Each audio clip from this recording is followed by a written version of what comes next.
Selamat sore, inilah Headline News pukul 17 waktu Indonesia Barat. Rapat dengar pendapat Komisi 3 DPR RI dengan Komisi Pemberantasan Korupsi membahas evaluasi kinerja KPK selama satu periode. Selengkapnya akan disampaikan Marcelina Tumundo langsung dari Gedung Parlemen di Jakarta.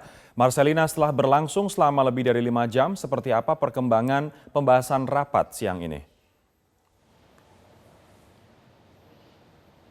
Rory, benar sekali bahwa rapat dengar pendapat Komisi 3 DPR dengan KPK ini sudah berlangsung dari pukul 10.45 waktu Indonesia Barat, sempat dijeda selama beberapa menit dan setelah diskors, kemudian rapat dilanjutkan dengan sesi pertanyaan dari fraksi partai politik. Beberapa pertanyaan dan juga jawaban yang diberikan oleh pihak KPK, beberapanya ini kami catat. Poin yang pertama adalah terkait dengan pertanyaan Komisi 3 DPR mengenai sejumlah kasus yang mandek atau belum kunjung tuntas penanganannya oleh KPK, baik sejak KPK berdiri maupun selama 4 tahun kebelakang periode di mana kelima komisioner ini menjabat sejak 2015 sampai dengan tahun ini.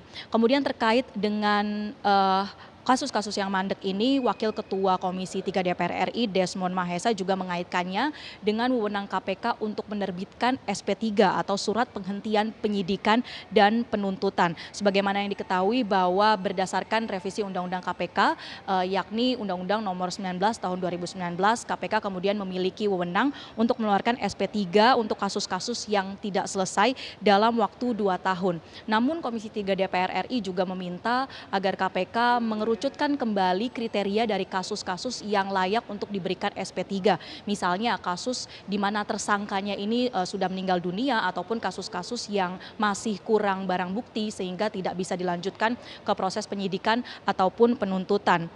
Komisi 3 DPR meminta agar KPK bisa merincikan apa saja kriteria tersebut.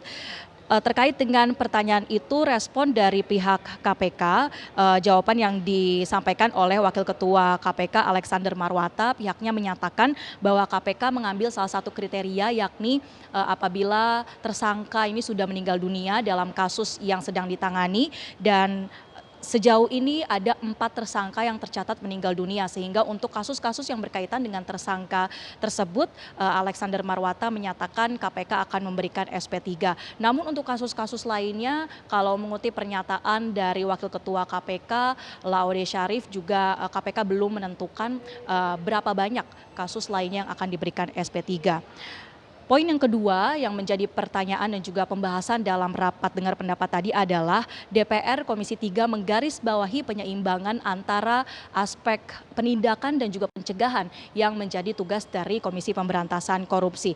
Kalau menurut kesimpulan dari DPR, mereka menyatakan KPK nampak lebih menitik beratkan keberhasilan pemberantasan korupsi ini pada penindakan. Hal ini ditunjukkan dengan meningkatnya angka OTT dari tahun ke tahun, OTT ataupun operasi tangkap tangan. Dan juga Komisi 3 DPR meminta agar aspek pencegahan ini yang terus ditingkatkan dan juga diperkuat oleh KPK.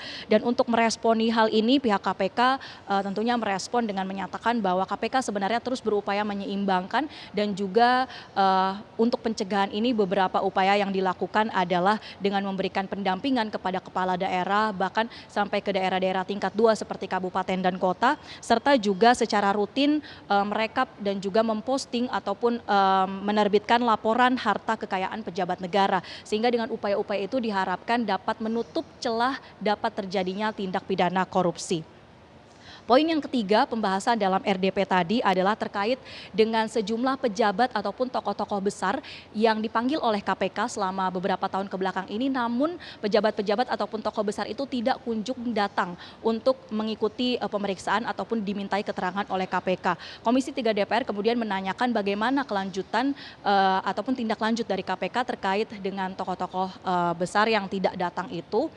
Kemudian dari pihak KPK pun yang diwakili oleh Wakil Ketua KPK Saud Situmorang menyatakan bahwa sebenarnya selama satu periode kebelakang ini sejak 2015 sampai 2019 KPK terus berupaya untuk memanggil kembali, memberikan surat pemanggilan kembali untuk tokoh-tokoh tersebut, namun memang dari mereka lah yang tidak menunjukkan itikat untuk datang dalam pemeriksaan KPK.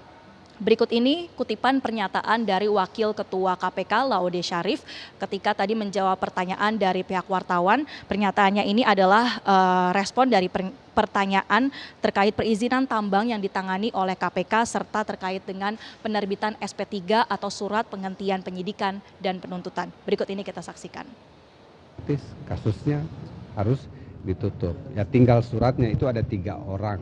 Tetapi sampai hari ini saya pikir KPK masih sangat hati-hati untuk menetapkan seorang menjadi tersangka. Jadi kalau misalnya ditanyakan oleh Pak Desmond tadi, akan berapa kasus yang akan di SP3-kan oleh pimpinan yang akan datang, hampir-hampir tidak.